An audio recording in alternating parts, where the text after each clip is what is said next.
Journalist Vikram Chandra doesn't really need any introduction. An entire generation grew up watching him present news on television. After years of being one of the most prominent faces on Indian television, Vikram decided to kickstart his own venture, Editor G. We have the pleasure of having Vikram with us today to talk about his venture, his entrepreneurial journey, and much more. Vikram, let's start with how Editor G happened. No, I think Editor G was really born out of a feeling that there is something broken in video news. And I think all the years that I spent in television, all the years I spent in digital formats with NDTV.com and other things, there's a feeling that video news hasn't yet found the answers. And there's some really big problems with it that all of us know about and which we can talk about. So Editor G was conceptualized, and I spent a lot of time just sort of sitting in a basement saying, what could be the sort of solutions that can lead to a creation of a parallel ecosystem almost, which can help everyone come up with a slightly win-win solution on how to go forward. So that's where the thought came from. Right.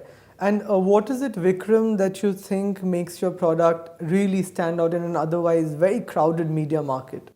A simple answer for that, nothing like you should download it and try it out. It's a completely different thing to anything that exists out there anyway. When you open Editor G and you just press that button, instantly an algorithm executes and creates a personalized newscast for you. 30 to 40 stories, not only stories that you would want to watch, it's a good fit. So we show you some stories that we think you should see, other stories based on your preferences. It's a personalized newscast that's constructed for you on the fly. And the best part is any of the stories you don't want to watch, just swipe, move on to the next story. All of them are 20-25 seconds. So basically 4 minutes, 5 minutes, you are informed of everything that has happened that you need to know. Right. And then there are other things, there are other playlists, there are, you can go to a tech playlist, you can go to a, food playlist, you can go to partner playlists. But as a basic concept, we are taking news back to the basic concept. Why do you want to watch the news? You want to be informed. You don't necessarily want to have your eardrums being damaged. You want to know what is happening in the world. And that's what we're trying to give you. What are your thoughts? I mean, that brings me to the question. What are your thoughts on traditional news channels in the form that they exist today, having spent, over 2 decades with the medium yourself? There used to be a time I used to be so proud of being a TV journalist. It was something which I used to carry as a badge of honor. I was, got into the industry when we were just starting in India. These days, when somebody introduces me as a TV journalist, I cringe. And that's because, there are honorable exceptions. There are plenty of honorable exceptions. There always are. But by and large, I think the quality of the industry has gone down. There's been a very sharp deterioration. And I don't necessarily blame the journalists, for it, or even the proprietors for it. There's a problem with the system. The business model for television news is fundamentally broken. There's no subscription money coming in. They're having to pay carriage fees. So they're entirely dependent on advertising. Advertising comes from TRPs. TRPs come from 30,000 boxes in a country of 1.3 billion people. The only way you get TRPs is by sensationalism, by being tabloid, by yelling and screaming. And that's what the industry is having to follow. Nobody becomes a TV journalist to say, yeah, I'd like to yell and scream at somebody. But that's what the industry has become. And it's not very clear what the answers are. So that's why I think TV news is finding itself in this Chakravyuh. There are brave outlets which try and break from that. There are good channels that you still look out there and say, okay, they're doing a great job. But by and large, the industry is finding itself bogged down a little bit by the business model. Right. And that's why the problem is as bad as it is. You were Group CEO of the NDTV Group between 2011 and 16. And in fact, you were also the CEO of the digital arm of NDTV from 2000 onwards. How much of that experience has come in handy in managing your own startup? Well, I think it's been tremendously important, of course. It's a whole new world. And I think .com in particular was very relevant because when I became the CEO of NDTV.com in 2000, the internet was just about starting off, small team of people. It was actually virtually a startup. It was within NDTV, it was a startup. There were 5-6 of us literally in the basement of the NDTV building saying, okay, the internet is here, what are we going to do? lots of crazy ideas floating around saying the mobile phone is going to be really big. Let's have content on the mobile phone. And people saying, you guys are crazy. How are you going to have content on the mobile phone? That's not the way the world will move. So I think those were very important lessons. And one of the major things that I learned was you should always look ahead a little bit. Don't try and shoot for what is there today. Let's try and look a little bit ahead. And I think that's one of the things that IndieTV.com in particular did. Mobile phones before mobiles were really big, video on the internet before video was being really able to be watched, one of the first apps before apps became famous. So I think that's the learning that I took. We should try and see today what is going to dominate video news, not today, not tomorrow, 2 years from now, 3 years from now. What's going to be the future of video news and video information? Build for that from today. And that's really what Editor G is doing. Right. So talking about, looking ahead, what is the kind of roadmap for you guys? I mean, are you looking at experimenting with VR and stuff like that? Do you have any thoughts on that front? No, I don't think. I think, look, there's enough to be done right now just with what we are doing. I mean, I told you what I thought my problems with television news are. I think digital video news has got its own problems. Digital video works if you're watching Netflix or something else and you're tapping on it and you're watching 30 minutes. But if you want 30 pieces of information, present formats aren't really suited for that. No one's going to tap on 30 different links to try and find what video they should watch. Distribution is in the hands of social media networks. But that has sometimes got fake news coming in. It's coming from an echo chamber. It's tough to monetize. Good quality sources of content exist out there. But they find it difficult to get the right audience. They're finding it also difficult to monetize. So there's a matching problem out here. There's a problem of what is the correct form factor. There's a problem of how do you use new technologies like artificial intelligence to solve these problems. And above all, there's a question of what is the form factor that is really going to rule in the era that is coming. Television and television news and many of the form factors that we are seeing are 50-year-old form factors. What are the form factors that are going to rule in the next 3 to 4 years? Those are fundamental questions that I think if we can answer those, then that's enough to go with for 5 years or 6 years. Right. Yeah, VR will come and AR will come and we'll certainly play around with them. But they are more existentialist questions to deal with right now. We think we've got many of the answers. We don't want to, I don't want to sound arrogant and say, yeah, we've got the answer. Yeah. We think we are experimenting with some of the ideas and answers as to where it could go. Maybe we are wrong, in which case we will pivot and find new answers. Sure. But so far, the initial indication and the feedback is that, yes, this may be the sort of direction to take. Right. Vikram, you've said in the past that you're not really in competition with others. Why did you say that? Actually, because we are looking we're a platform. So we're trying to set up a new ecosystem, which is the way it works. So we are matching content producers, hundreds and hundreds and thousands of strong content producers who are creating great content, and they're saying, how do we get that to the audience? There's a person who's just produced yesterday a wonderful story of something in Kerala. And that story is out there, that video story is there. That got 250 clicks yesterday. How do you get that to the millions of people who might want to watch that story? There are other people who are saying, I'm opening I have some time to kill and I'm trying to find the right news and I'm not being able to find the news and information that I want. That's a matching problem. That's a problem for a platform to solve. If we can help in solving that problem, we benefit everybody who's a content producer, we benefit everybody who's a potential consumer, and that creates a new ecosystem. And if that ecosystem starts to work, then the third person who we benefit are advertisers and marketers and brand builders who say, we need to find the right way to get again to the right audience. So this is any space where the basic models are not quite working and there's a bit of a vacuum and we need some help in organizing an ecosystem, is the perfect sort of a landscape where you can have a platform coming in and saying, guys, let's try and work together in building an alternative. And that's what we're trying to do. Sure. When we've looked at our formats and we've looked at the way we are structuring this, it's been designed to work very closely with every possible partner in such a manner that we can, in all honesty, go to every one of them and say, this is a win-win solution. Right. Content producer, this is a win-win solution. Existing media company, television company, big TV broadcaster, big print house, this is a win-win solution. If you are Twitter or YouTube or Hotstar or Airtel or any of our partners, and of course some of them we have a very strong strategic alliance with, Yeah. like Airtel, but or Twitter. In every case, we can genuinely look at them and say we think it's a win-win answer. Right. In terms of users, Vikram, what kind of numbers are you looking at by the end of the year, 2019, calendar year? I mean, look, we are some distance ahead of where I thought we would be right now. So Okay. I'm relatively, I mean, it's been like 4 months. We're hitting about 1 million downloads, getting fairly good traction. But who knows, so I don't want to really start predicting. Right. It always takes time for change to come.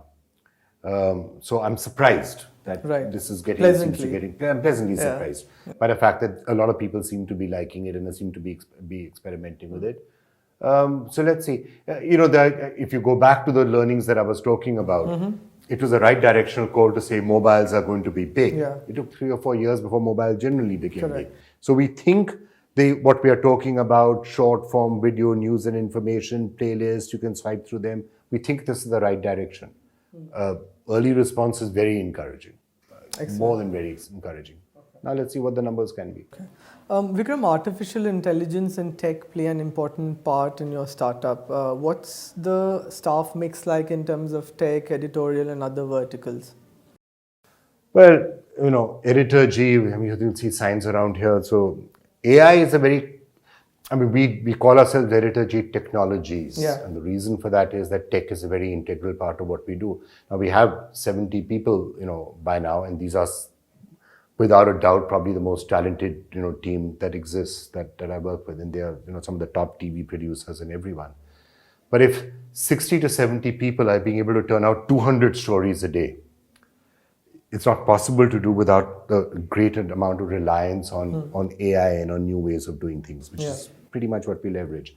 Our algorithm uses that. We think that we are, at least our approach is that we're not an AI. So we genuinely believe ourselves as one of the companies where AI and humans will be working very closely in tandem.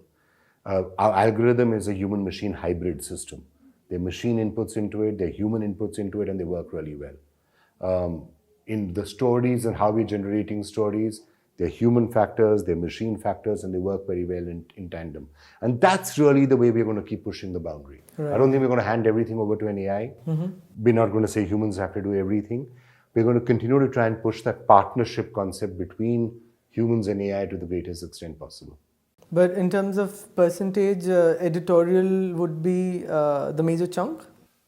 Of our staff strength? Yes. As of now, definitely. A lot of our technology is also done by partners who are coming on board and who are working with us. Opalina Technologies and others are working with us. So tech is an enabler while your core focus remains on editorial? No, our core focus is to be a solution provider, right, to multiple parties. Right. So we are a platform. We're never losing sight of that. Now, as part of that, and as part of any platform, sometimes a platform needs something to seed it.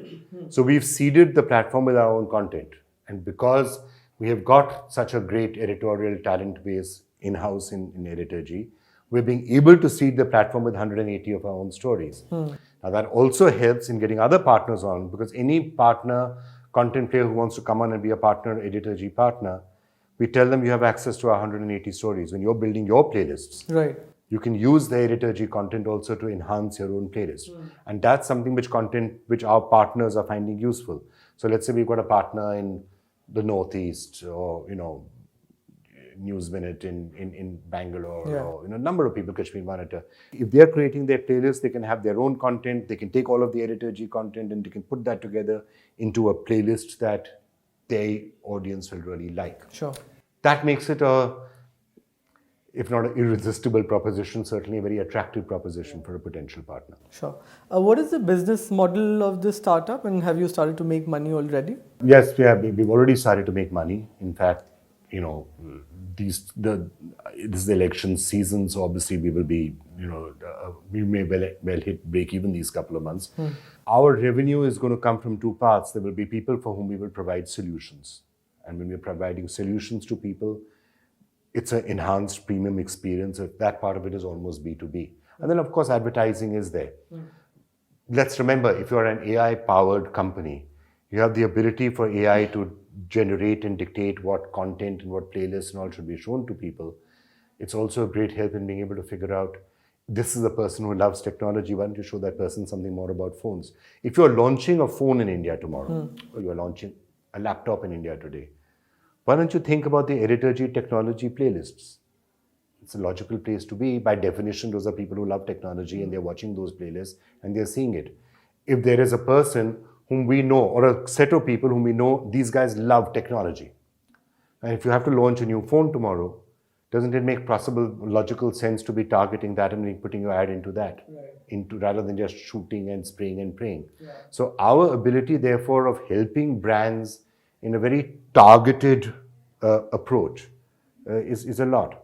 And that doesn't mean we are selling data. We're not doing dissection down to person and segregating data and doing it. It's just logically, here are people who are watching technology playlists on Editorgy. Run a tech ad on that. Obviously, better still sponsor the tech playlist. Right. You can sponsor a food playlist tomorrow. You can do elections. And by the way, because we are all fact, all of our stories are just facts. There are no opinions layered into them. So to that extent, we're also a relatively safe environment. A lot of brands right now are starting to worry about putting ads in very opinionated areas because, if you're seen as being very pro-BJP or very pro-Congress or very pro-communist or very pro-Aam Aadmi, whatever you're very pro, will there be a backlash if my brand is associated here? Editorgy is a playlist of 13 news stories. It is news, it's just facts. It's safe environment. You can have your brand in that. Right. Leverage the news audience. It's a very good audience. You want to target that classical news watching audience. Put your ads in here. But it's a safe environment because there's nobody really either yelling and screaming or shouting. There's no strong opinions being vented. There's no hate speech out here. It's just information. Right. So run your ads out here and they are safe. Sure. You've already raised 10 crore from HT Media and another 20 crore from Bharti Airtel. What was your funding experience like? Oh, it was great partners to have.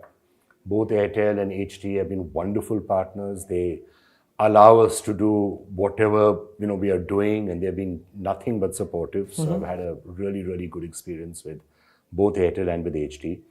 And in both cases, obviously, we are being able to use that partnership to really also leverage and to springboard. In this entire election season, for example, we are on Airtel TV. We're running a series of very special election shows on Airtel TV, including the daily election show that I'm doing. And that's great because that's helping us to get to all those people. For Airtel, hopefully they're also happy with it. They're getting great election content and they're being able to put that out there. With HT, similarly, we're now working. There's a HT playlist that is running on our app, and for the elections, we are working on how we can work together in a very synergistic fashion. Right. So, all I can say is that so far so good, and really, really great investors. Right. These are all obviously existing relationships that that were there. Are you looking at other such associations like the one that you have with the Airtel TV app, where your election coverage is featured? Well, we are a platform. So, for example, the next one was with Twitter, which is not a investor relationship. Right. But logically, if you're a solution provider, you can come up with an answer that works really well for you and works really, really, really well for someone else. Now, the logical thing we felt for Twitter was that to have something called Twitter Dialogues, where in real time I can interview a top political leader and get questions coming in on Twitter in absolute real time, and being able to put that to the politician while the interview is going on. Right. So you're leveraging the power of digital and a television style interview, but you leverage Twitter and get live questions on. So we've done that now, 3 already, and at least another 7 or 8 in the pipeline. Ask Sachin, ask Jyotiraditya Scindia, ask Uma Bharti, Piyush Goyal, Nitin Gadkari, a range of others, Shashi Tharoor, all coming up. And it's a way of that you leverage the both. So again, it's a solution that we are providing. Hopefully it's working really well for Twitter and they seem happy, and it's working really well for us also. Talking about funding, are you looking to raise more funding anytime soon? We don't need money. We don't need money for another year and a half. But sometimes the best time to raise money, this is actually... Is when you don't need it? I mean, it's interesting you say this because just the last 2 or 3 days, I've been having people coming and talking and saying, why aren't you thinking of, raising more money? And I'd said, because I don't need it right now. And I've had people coming to me and saying, but, that's the time when you should raise it. If you don't need money for another year, now's the time to go out and do it because it never hurts to have a war chest. Right. So let's see. So that consideration is... I mean, that consideration has certainly been planted in my mind now. Okay. And let the elections be over. Right. Now that's taking up a lot of our time. But I think it's good advice. It's good advice. And so, maybe it is something that I'll consider. So now that you're an entrepreneur, what are the biggest joys and the challenges of being one? The challenge, I guess, is that, everything eventually escalates up to you. There's no switching off. There's no, anything. But to be honest, I can't remember when I've last enjoyed myself so much, other than the early years when I was an entrepreneur building ndtv.com, or when I was a reporter getting out there and trying it. Because there's always this challenge of, when you're trying to build something completely new, then I think that's really charging up everybody. Because every day we come in here and we start scribbling on, but every wall out here is a glass wall where somebody is scribbling and we're saying, okay, how does it work this? We're very conscious of the fact that we are trying to create something out here that actually has never been done before. It's never really been tried. It's never really been done. There are no clear models that exist that say, okay, this is what is going to work and this is not what's going to work. So that is where a lot of the excitement comes from. Right. And as a startup and as an entrepreneur, we have the ability to say, okay, let's try this. Hey, what, right? Serious? Yeah, let's go. Let's do it. There are no hurdles. There are no hurdles, there's nothing to check. And as I said, I have really, really nice investors who don't ask any question. They say, we trust you, do what you are doing. So you've been fortunate to be backed by two solid companies, right? You've been lucky with funding. What would your advice to first-time entrepreneurs such as yourself be when it comes to funding? I mean, look, if you're lucky enough to get investors who believe in you and say, okay, fine, we'll allow you to do what you think you need to do, it's a really important thing. And I mean, again, coming to my experience in this, I guess one of the big things that I think I was lucky with is that if I had perhaps started with a very preconceived notion saying, oh, what I really need to worry about is a Dow-Mao ratio. Maybe we wouldn't have taken some of the bets that we did take, because sometimes you just do things and think, okay, we're going to go out there and it'll lead to a really sharp spike in traffic. It does. It may mess up your Dow-Mao ratio, but hey, it doesn't matter because you're getting a huge spike in traffic. So when you don't always have the luxury of being able to pick and choose whom you're getting the money from. But if you are able to get funding from someone who is willing to allow you to say, look, you are the person who has the expertise and the domain vision, you know what you're doing, and we're going to allow you to do it without stepping into micromanage. I think that's a real blessing. That's a real blessing. And I can't tell you how blessed I feel that I have that ability, that no one is micromanaging me. Okay. What would you say has changed, for you most as a person from your days at NDTV to your current avatar as an entrepreneur? Tough to say. I mean, I think for me personally, I think there's always this great sense of, when you're building something completely new, and you've got a free hand in doing it, right? And you can do whatever the hell you want to do, right? And I think that's really something which I think is great. And when you're in uncharted waters, you're in completely uncharted waters, and you're saying, okay, how should it be? And also, as a small company, the ability to make very quick changes very fast. For example, first version of the app that we launched was just one single button. Okay. Just press that one button, and the playlist would start. And to be honest, I just loved it. I said, just imagine the simplicity. You open the app and there's only one blue button that can be pressed. When you press the blue button, the AI playlist will just start and people can swipe if they don't want to watch it. Which was great, but then we got a lot of feedback saying that there's some people who are not being able to figure out that they need to press that one blue button. Right, okay. And so he said, really, what else would they do? But we said, okay, fine. Then we said, okay, fine, let's change it. And now we've got these other playlists that are running out there on the play. And we still have that thing and that ability to press that blue button, but we've got other playlists below it. And that's okay. And that's the sort of a thing which you when it's a small company and a startup company and you have the ability to make those changes, you can say, all right, fine, let's do this. Right. Let's move to a new build. Okay. You've been a journalist for all these years. What's been the most memorable moment for you as a journalist? Siachen, I would say probably, Siachen Glacier in 95, because we were the first people ever to go onto the Saltoro Heights. Absolutely crazy. But other than that, there would be at least a dozen moments from Kashmir that I think I would probably look back to. Right.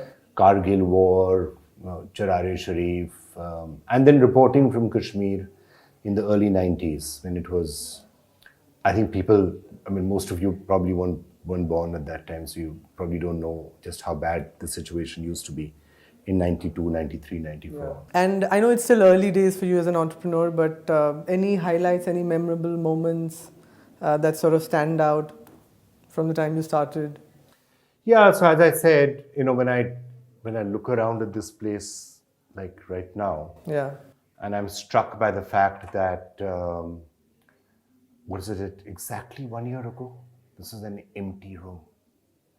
We bought, you see some of these potted plants, which I'll show you. We bought them and we said, it can't be an empty room. And then this is actually half this room, and it's an empty room then we doubled it. And so I think that was one memorable part. And the other thing which I think has really touched me is the fact that a number of really, really talented people whom I have worked with in the last 10 to 15 years, some of them were ex-NDTV who quit and went and worked for other places, and some have come from, CNBC and ABP and other things. But some of the most talented people, the fact that many of them were so ready to come and saying, okay, we're going to come and do this and build this. I think that's really been probably the single most memorable part for me. It's quite a surreal feeling, right? I mean, from going from an empty room to a packed and house. then to be able to pack it with talent like this. Yeah. Because, I can say that I think of the top 12 people I have worked with in news production and, news and news desk, which are the real key features that we need out here. We don't need anchors and reporters. We need people who are very strong on the desk and in news production. Yeah. Of the top 12 people I have probably ever worked with in my career, I think 8 are here now. So that's not bad. Yeah, not bad at all. 8 or maybe 9. Yeah.